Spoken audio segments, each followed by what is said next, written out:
Kumusta at maligayang pagdating sa pagbubunyag ng pahayag ngayon. Papasok tayo sa isang madalas na hindi nauunawa ang paghahayag sa Ebanghelyo ni Daniel. Paumanhin, nasa aklat ni Daniel, Kabanata 9. Talagang kamangha-mangha ito. Kapag naunawaan mo na hindi ito tungkol sa 7 taong kapighatian, kapag naunawaan mo na ito ay talagang isang 14 na taong kapighatian. Nakita mo, sinabihan tayo na ang pagbilang mula kay Daniel ay isang 7 taong pagbilang at pagkatapos dumating si Kristo, mayroong puwang na ito sa loob ng 2,000 taon bago ang susunod na 7. Patutunayan kong ang Daniel Siyam ay nagpapakita ng wakas sa loob ng 14 na taon. Kung bago ka rito, panoorin muna ang mga naunang turo.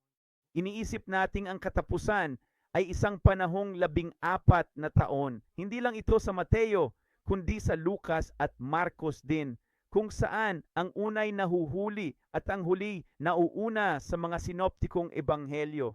Sa pag-unawa rito, makikitang totoo ang pre-trib, mid-trib at post-trib. Pero sa loob niyan, mapagtatanto mo na ang katapusan ng mga araw ay hindi lamang ang 7 taon na pinag-uusapan ng lahat mula sa aklat ni Mateo. Dahil ang mga iyon ay 7 taon lamang ng mga trumpeta. Ang Marcos ay ang 7 taon ng mga tatak at ang kay Lucas ay ang bahagi sa itaas na nagsisimula sa pre-trib.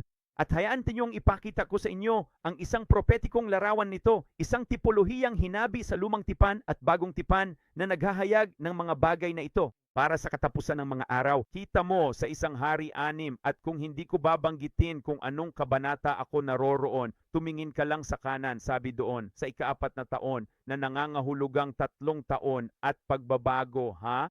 Noong ika-4 na taon ay inilatag ang pundasyon ng bahay ng Panginoon. Natapos ba ang templo noong ika-11 taon? Tapos na ba ang bahay ng Panginoon? 7 taon ang itinagal ng pagtatayo. Ano ba ang meron ka? Lahat-lahat.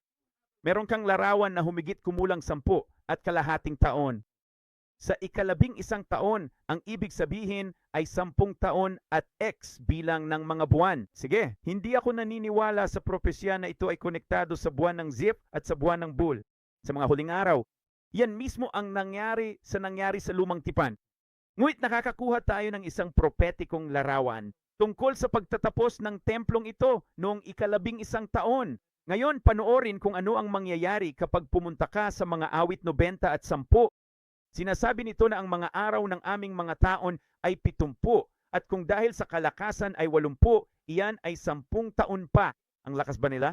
Ang paggawa at kalungkutan ay nangangahulugang pagdurusa, sakit, paghihirap, sapagkat ito'y malapit ng maputol. Ito ay isang maikling yugto ng panahon, X bilang ng mga buwan. Sinasabi nating mga 6 na buwan, kaya angkot mo. 10 taon ulit at mga 6 na buwan.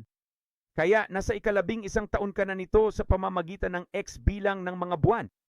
Sige, at pagkatapos ay sinasabi nito ano? At lumipad tayo palayo. Ano ito sa pahayag ng propeta? Ito ay sa pahayag, Kabanata 12, talata 14, nang sila'y lumipad palayo patungo sa ilang, sa loob ng isang panahon at mga panahon at kalahating panahon, nakatumbas ng 3 at kalahating taon, sa kabuuan ay 14 na taon. Sige, kaya ano ang nakita mo?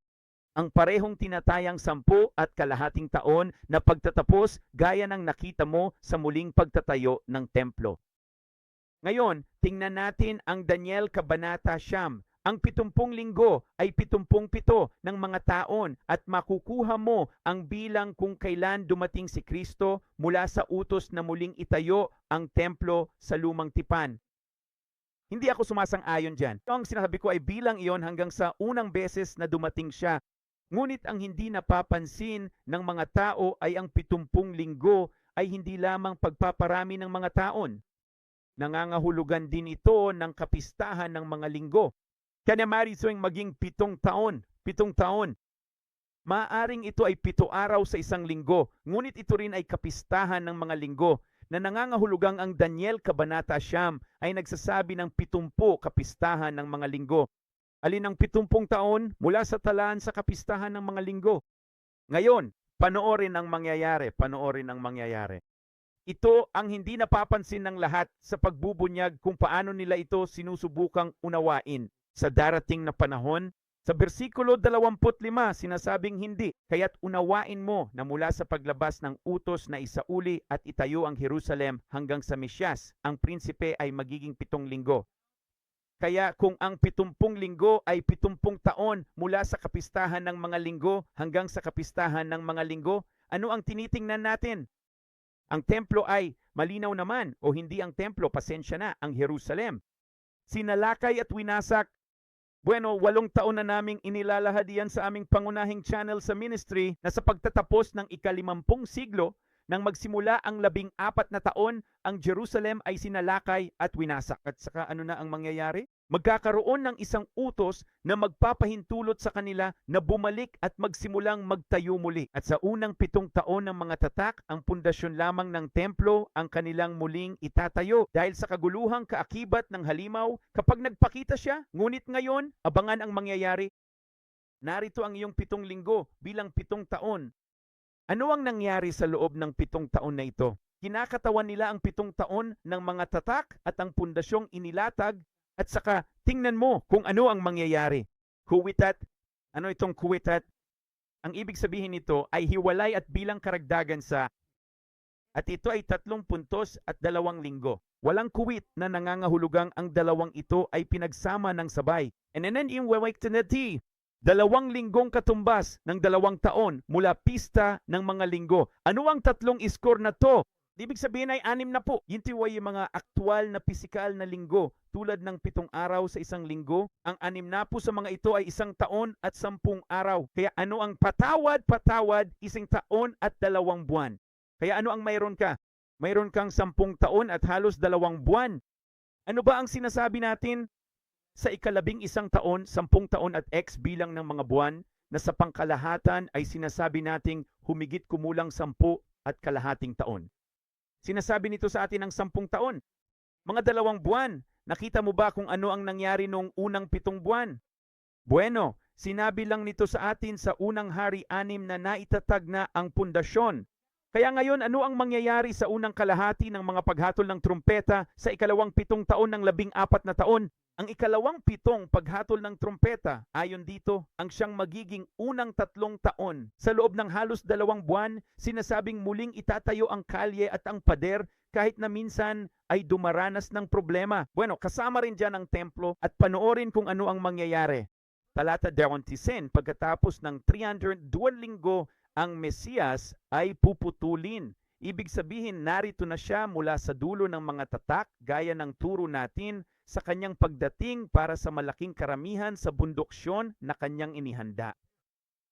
Nandito siya at ang templo ay itinatayo muli habang narito ang Panginoon. Kita mo, hindi iyan ang Antikristo. Iyan ang kalituhan ng 7 taong pag-iisip. Ngayon, kapag natapos na ang mga unang 3 at kalahating taon ng mga paghatol ng trompeta at ang lungsod ay muling itinatayo at ang pader at ang templo ay muling itinayo.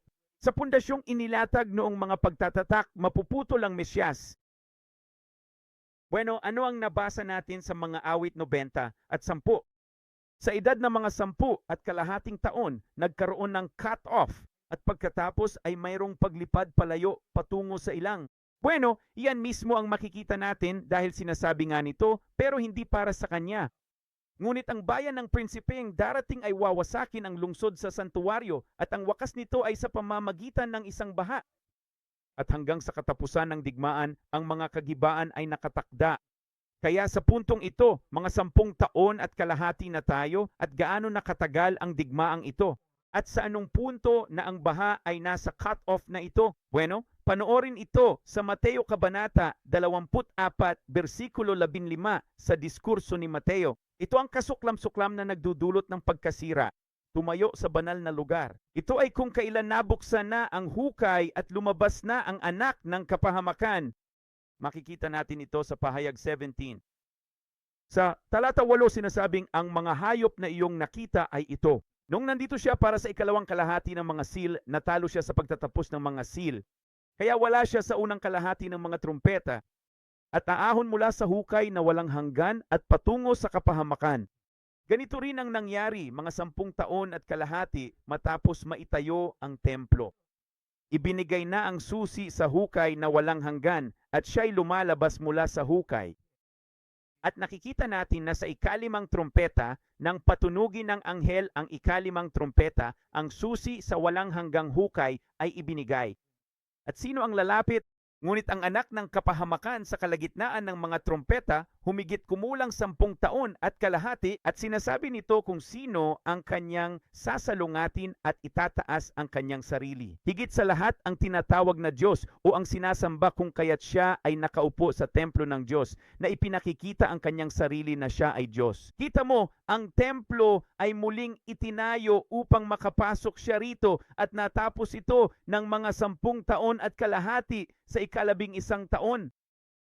At sa Apokalipsis 11, tingnan ang ating mababasa nang matapos ng 2 saksi ang kanilang panghuhula. Sinasabi nito na ang halimaw na umaahon mula sa kalaliman ay makikipagdigma laban sa kanila. Ang tanong, gaano katagal ang digmaang ito?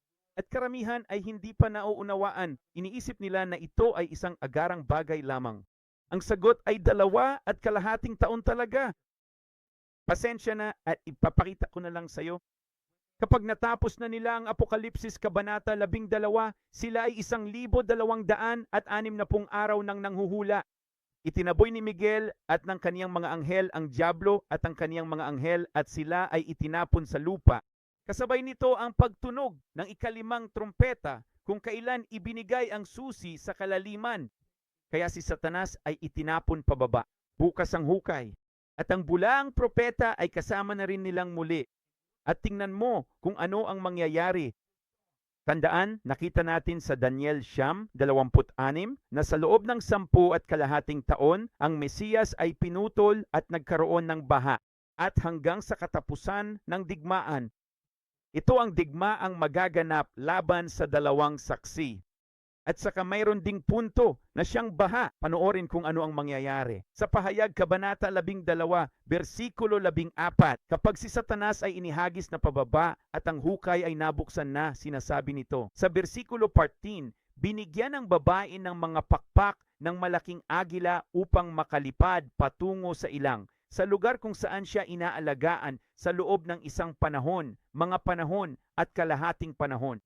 Ito ay may kabuuang 3.5 taon. At ano tayo? Sa ika-10.5 taon, humigit kumulang sa kabuuang 14 na taon.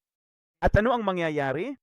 Sa puntong ito ng panahon at mga panahon at kalahating panahon, sinasabi nito na tatakas sila mula sa mukha ng ahas. Dahil ano? Ang ahas ay nagbuga mula sa kanyang bibig na parang baha. Nakikita mo yan? Habulin niya sila gamit ang isang baha. At ano ang nakita natin dito? Ang wakas niyaon ay magiging sa pamamagitan ng baha. At sa puntong ito ng baha, sinasabi sa Apokalipsis 12:14 na ito ay magiging 3.5 taon para sa kabuuan ng ano? 14 na taon, pero hindi lang iyon ang buong kwento dahil gaano katagal ang digmaang ito? Tumatagal ba ito ng buong 3.5 taon o mas maikli pa? Aba, abangan kung ano ang mangyayari sa Apokalipsis 12. 3.5 taon ang kanilang pagtakas. Gaano katagal ang pananatili ni Satanas at ng halimaw? Sabi sa Daniel 12:7, ito ay sa loob ng isang panahon, mga panahon at kalahati. Mapapansin mong walang pagitan ito, gaya ng sa Pahayag 12:14. Iyon ay dahil magkakaroon sila ng 2.5 taon upang pangalatin ang mga banal na tao, 2.5 taon upang isagawa ang digmaang ito laban sa 2 saksi. At pagkatapos ay matatapos na ito. At iyan ang mababasa natin sa Pahayag Kabanata 10, versikulo 7 na sa sandaling magsimulang hipan ng ika-7 anghel, ang trumpeta, ang hiwaga ng Diyos ay matatapos na. Kita mo iyan ang Apokalipsis Kabanata 11 sa ika-11 na hinihipan sa ika-7 trumpeta kapag hinipan ng anghel. Sapagkat ang lahat ng bagay sa langit at sa itaas ay magsisimula na ngayon ay pag-aari ng Panginoon. At ito ang magiging panahon ng kaniyang huling puot na siyang pagyurak sa mga ubas na naiwan. At nangangahulugan ito na may 1 taon na natitira dahil mayroon silang 1 taon At pagkatapos ay bumaba ang Panginoon sa bundok ng mga olibo para sa huling taon na iyon upang lipulin ang mga kaaway. At iyan ang mababasa mo sa Daniel Kabanata 9, versikulo 27. At kaniyang pagtitibayin ng tipan sa marami sa loob ng 1 linggo. Ito ang huling 14 na taon. Kapag ang Panginoon mismo pagkabalik ay pinagtitibay ang tipan na kanyang ginawa sa pagtatapos ng mga tatak upang simulan ang pagtunog ng mga trumpeta at wawasakin ang lahat ng kaniyang mga kaaway. Paalam muna,